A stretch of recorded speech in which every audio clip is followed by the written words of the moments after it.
स्वागत है आप सभी का आपके अपने यूट्यूब चैनल विश्वगुरु एकेडमी पर। तो दोस्तों, एनसीईआरटी शॉर्ट नोट्स की जो हमारी सीरीज़ है क्लास 8 की साइंस की एनसीईआरटी का, इसमें आज की इस वीडियो में हम लोग चैप्टर 10 जो है वो डिस्कस करेंगे। ठीक है, तो ये देखिए जो चैप्टर 10 है वो है किशोरावस्था की ओर।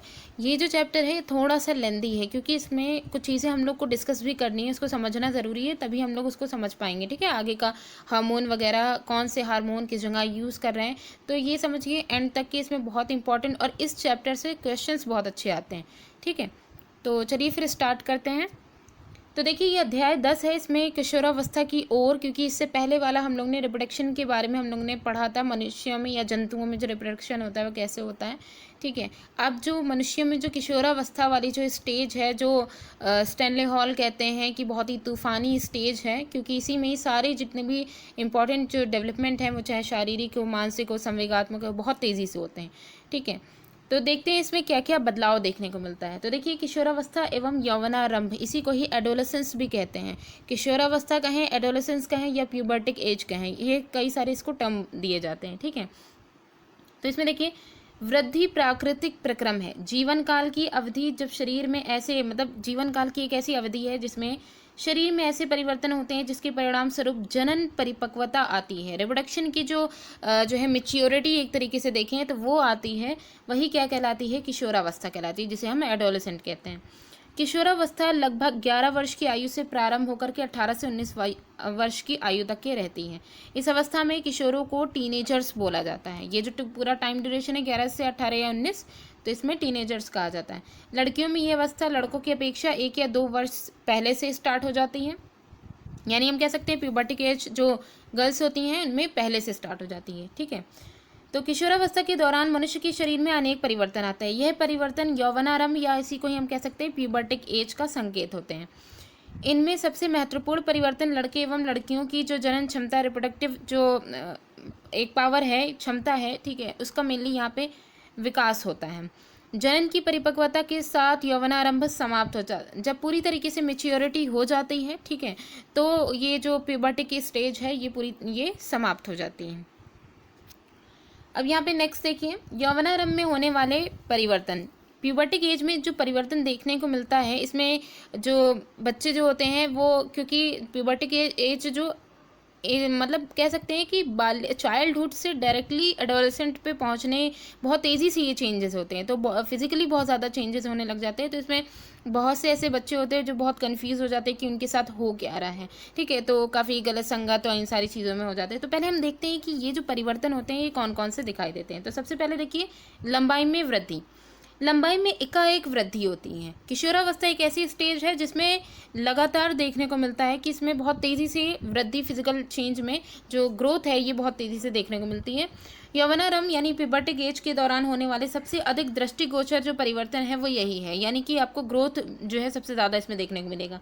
इस समय में शरीर की हड्डियों की जो लंबाई, या कह सकते हैं कि हड्डियों का विकास जो है बहुत तेज़ी से होता है, लंबाई बढ़ती है। शरीर के सभी अंग भिन्न भिन्न दर से वृद्धि करते। कभी कभी ये होता है कि कुछ बच्चे आपने देखा होगा, कुछ के पैर लंबे हैं, ठीक है, कुछ के ऊपर का शरीर इतना लंबा नहीं है लेकिन पैर और हाथ लंबे हैं। लेकिन फिर धीरे धीरे क्या होता है, टाइम के साथ साथ जब ऊपर का भी शरीर जो है बराबर हो जाता है तो वो बॉडी बैलेंस में आ जाती है। ठीक है, तो यहाँ पे सिंपल ये कह सकते हैं कि जो शरीर के अंगों में जो ग्रोथ हो रही है वो अलग अलग जो ऑर्गन है उनकी अलग अलग होती हैं। फिर देखिए वृद्धि अनुवंशिक होती है। यहाँ भी मेनली हम ये कहेंगे कि ये जो वृद्धि होती है वो अनुवंशिक होती है। अनुवंशिक ऐसे कह सकते हैं जैसे कि अगर हमारे पेरेंट्स हैं, हमारे पेरेंट्स अगर हाइट उनकी कम है, ठीक है, तो ये हो सकता है कि बच्चे भी हाइट उनकी कम ही देखने को, ज़्यादातर में कम देखने को मिलेगी।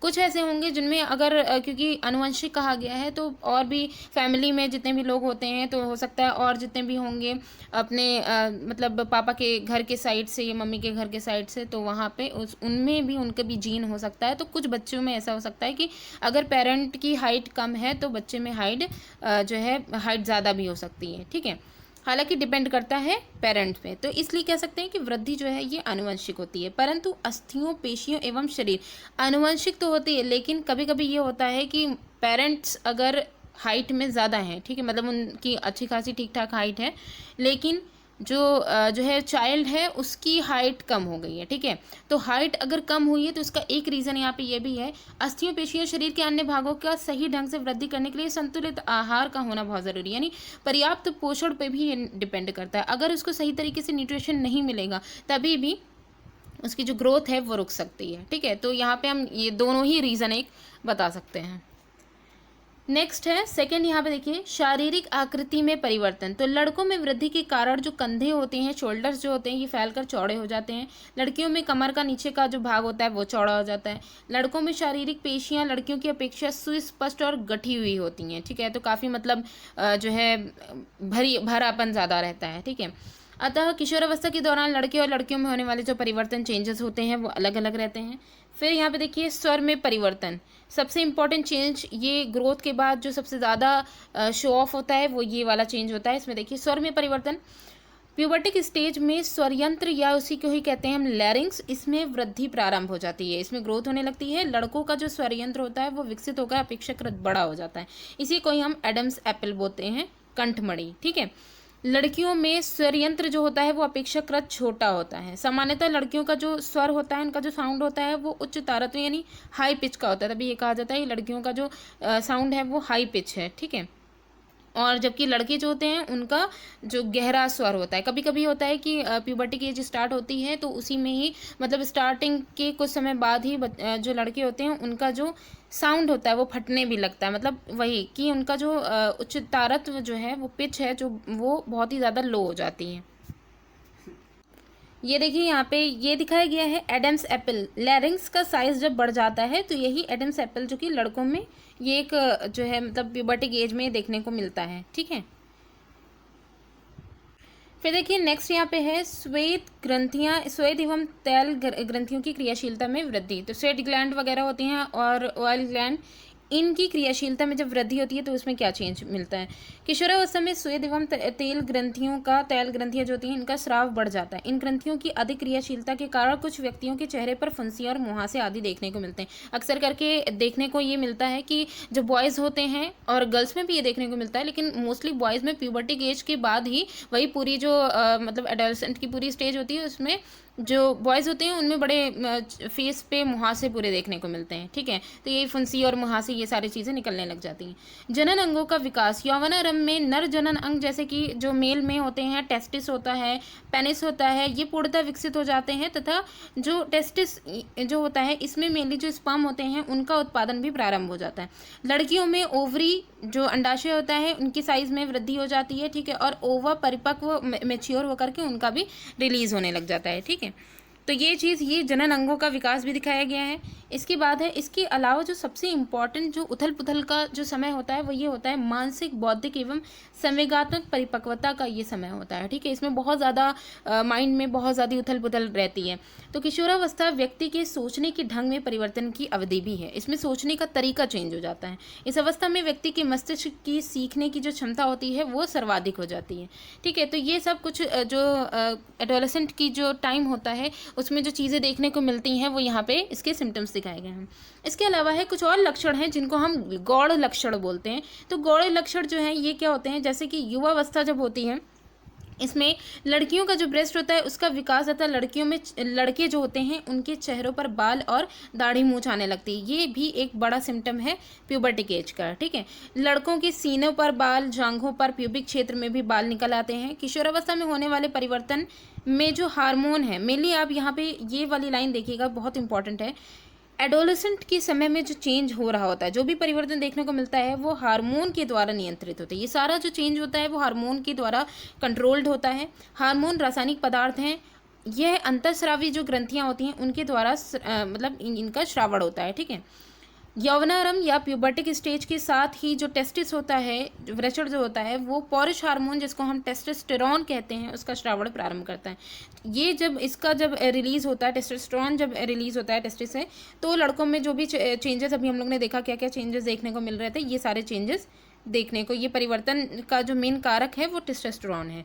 ठीक है, फिर देखिए लड़कियों में जो प्यूबर्टी की स्टेज आती है तो इसमें जो ओवरी होती है वो स्त्री हार्मोन या इसी को ही हम एस्ट्रोजन कहते हैं, इसका उत्पादन करती है। तो इसका जो उत्पादन है वो करना जब ये प्रारंभ करती है तभी तो जो फीमेल्स होती हैं इनमें मेनली जो ब्रेस्ट उनका जो है मतलब उनकी डेवलपमेंट देखने को मिलती है, और साथ ही साथ जो मेमोरी ग्लैंड होती हैं, दुग्ध ग्रंथियाँ जो होती हैं, इनका भी ब्रेस्ट के अंदर उनका विकास होने लगता है। ठीक है, इन हार्मोनों का नियंत्रण एक अन्य हार्मोन के द्वारा, अभी जो हम लोग ने जितने भी हार्मोन टेस्टोस्टेरोन एस्ट्रोजन ये जो हार्मोन्स देखे हैं हम लोग ने मेल फीमेल हार्मोन, इनका जो मतलब इनका जो नियंत्रण होता है वो एक और ग्लैंड है जिसके अंडर कंट्रोल में होता है, जिसको हम पीयूष ग्रंथि या पिट्यूटरी ग्लैंड कहते हैं। ठीक है, इसके द्वारा जो हार्मोन श्रावित होता है, रिलीज होता है, वो उसके कंट्रोल में ये सारे हार्मोन वर्क करते हैं।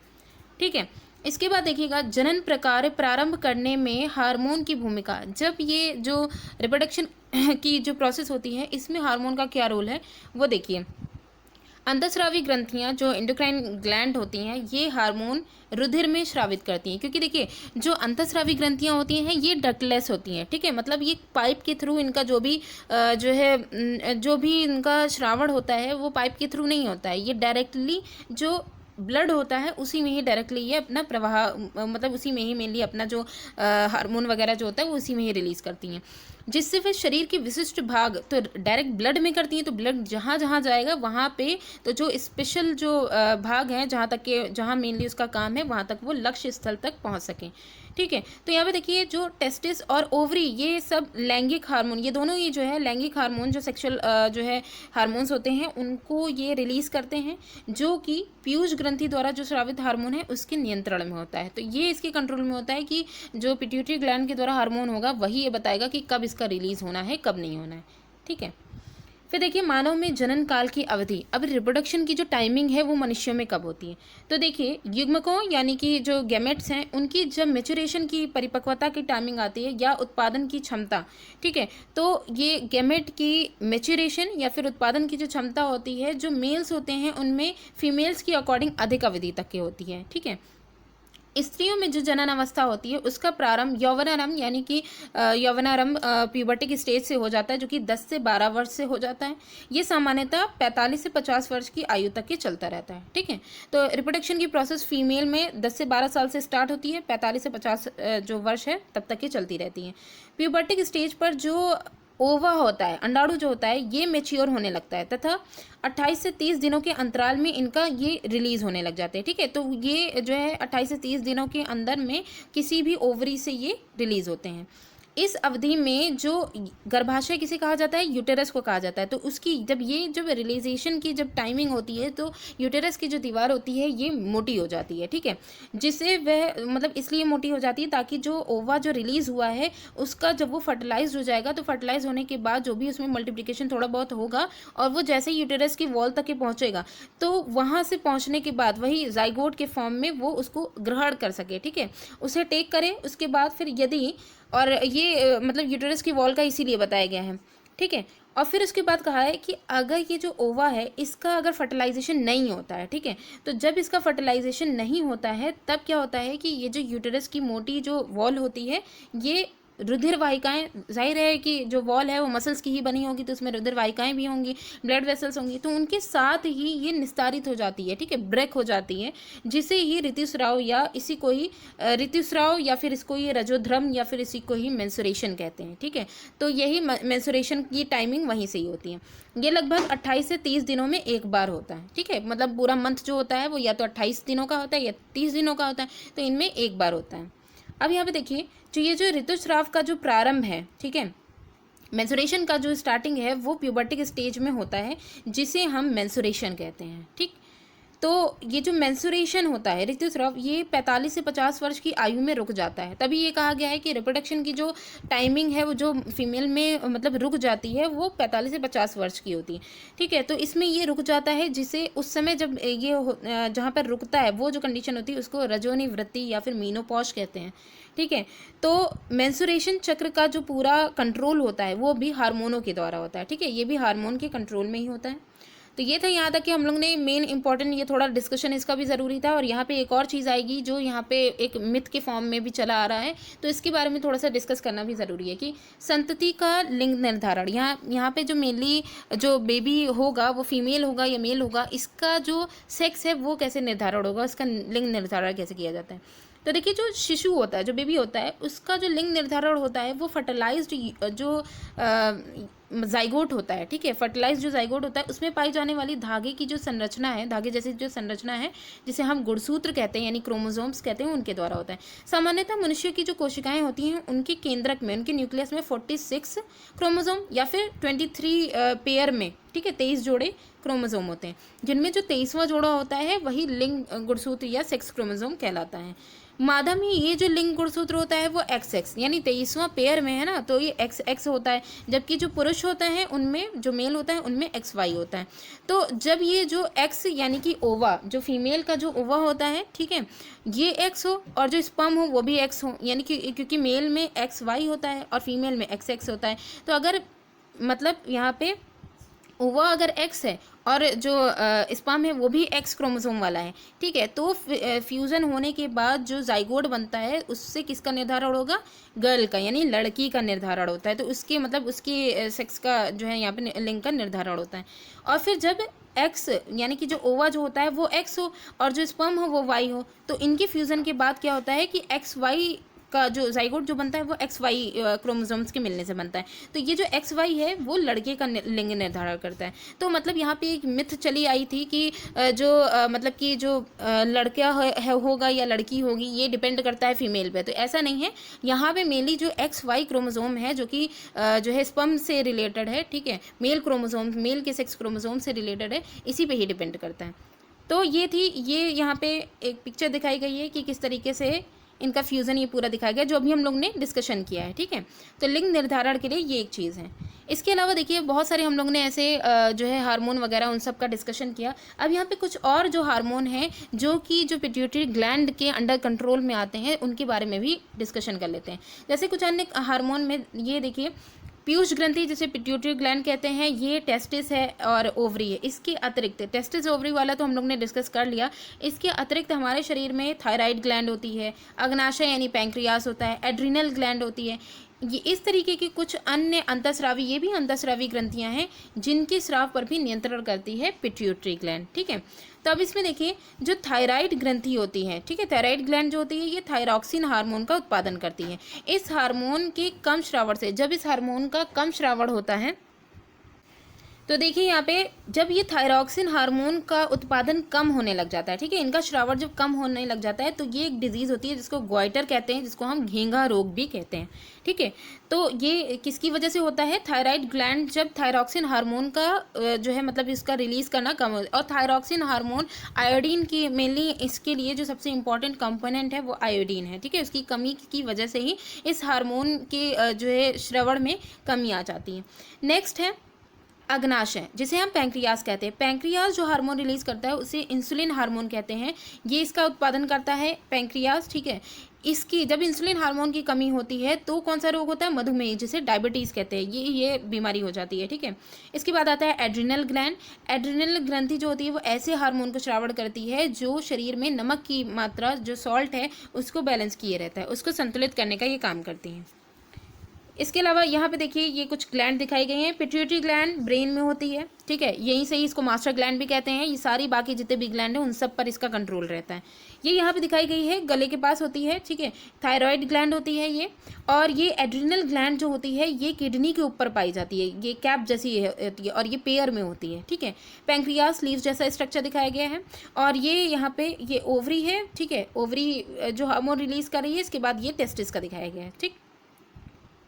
तो अब यहाँ पे देखिए एड्रिनल ग्लैंड का कुछ और भी दिखाया गया है। एड्रिनल जो ग्लैंड होती है वो एड्रीनेलिन हार्मोन का श्रावण करती है, ठीक है, इसको रिलीज करती है, जो किस पर कंट्रोल करता है, क्रोध, चिंता एवं उत्तेजना, जो है मतलब ये FFF भी इसे कहते हैं, ठीक है।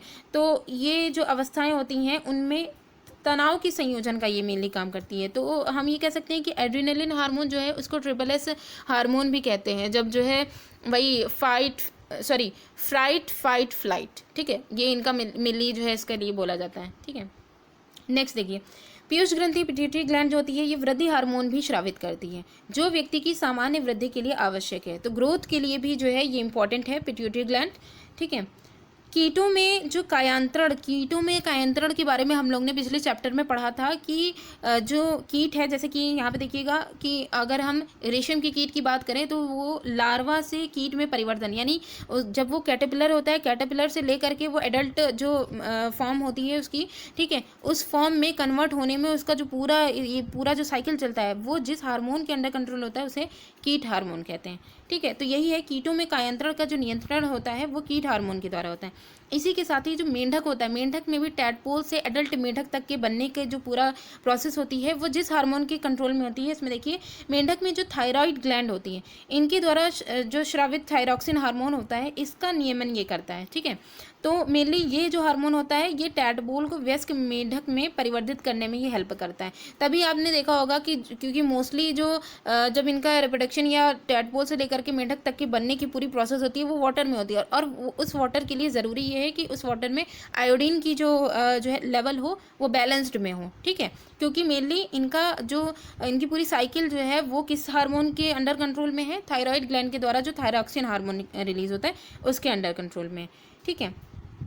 तो ये चीज़ हो गई, ये सारे हार्मोन के बारे में पूरा डिस्कशन हो गया। इसके बाद देखिए जो सबसे इम्पॉर्टेंट है, जिसमें जो हर एक चीज़, चाहे वो हार्मोन की वर्किंग हो, चाहे नॉर्मली जो है नेचुरली, या फिर कह सकते हैं कि आनुवंशिक तरीके की जो जितनी भी चीज़ें उनके द्वारा जो भी बदलाव हो रहे हैं उन सब पर जो इफेक्ट डालेगा वो डालेगा पोषण, जो मेन है न्यूट्रिशन है, ये सब पर इफेक्ट डालेगा।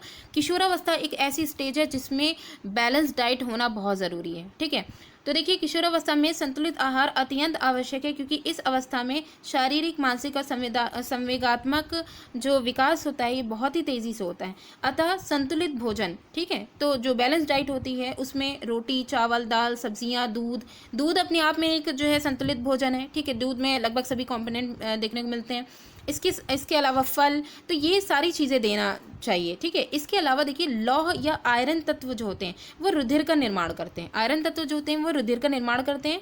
लौह जो होता है ये प्रचुर खाद्य, ये किन किन जो है पदार्थों में या खाने की चीज़ों में पाया जाता है, तो पत्तेदार जो सब्जियां होती हैं जैसे पालक है, ठीक है, और जो चुकंदर के पत्ते वगैरह होते हैं, ठीक है, इन सब में गुड़ है, मांस है, संतरा है, आंवला है, इन सब में जो लौह तत्व होते हैं ये प्रचुर मात्रा में पाए जाते हैं। तो ये सब किशोर के लिए, एक एडल्ट या यूं कहें टीनेजर के लिए बहुत ही ज़्यादा अच्छे होते हैं, ठीक है। फिर और सबसे इम्पॉर्टेंट तो यहाँ पे ये है व्यक्तिगत स्वच्छता। व्यक्तिगत स्वच्छता बहुत ही ज़्यादा ज़रूरी है, क्योंकि देखिए अभी हम लोग ने इसमें ही पढ़ा था कि स्वेट ग्लैंड जो होती हैं बहुत ही ज़्यादा क्रियाशील हो जाती हैं, ठीक। तो श्वेत ग्रंथियाँ जो होती हैं उनकी अधिक क्रियाशीलता के कारण शरीर में गंध आने लगती है, तो बहुत ज़्यादा मतलब कि स्वेटिंग ज़्यादा होती है तो स्मेल भी होने लग जाती है। यदि कई दिनों तक के स्नान ना किया जाए तो जीवाणु संक्रमण का भी खतरा हो सकता है, ठीक है। इसलिए और ख़ासकर जो मेंस्ट्रुएशन की जब प्रोसेस होती है फीमेल्स में तो उसमें सफाई का ध्यान रखना बहुत ज़्यादा ज़रूरी है। तो इसीलिए अतः व्यक्तिगत स्वच्छता अति आवश्यक है स्वस्थ रहने के लिए। तो मेनली ये एक ऐसी स्टेज थी, इसके बारे में इसलिए भी यहाँ पे काफ़ी क्लियरली ये चीज़ बताई गई, क्योंकि ये बहुत ही ज़्यादा उथल पुथल की स्टेज होती है और इसमें सबसे ज़्यादा सारी चीज़ों पे जो इफेक्ट डालेगा वो एक तो न्यूट्रिशन डालेगा, दूसरा जो साफ़ सफाई होती है वो डालेगी, ठीक है। तो इसलिए तो ये चैप्टर था, बहुत ही इंपॉर्टेंट चैप्टर था, ये यहाँ पे कंप्लीट होता है। Thanks for watching.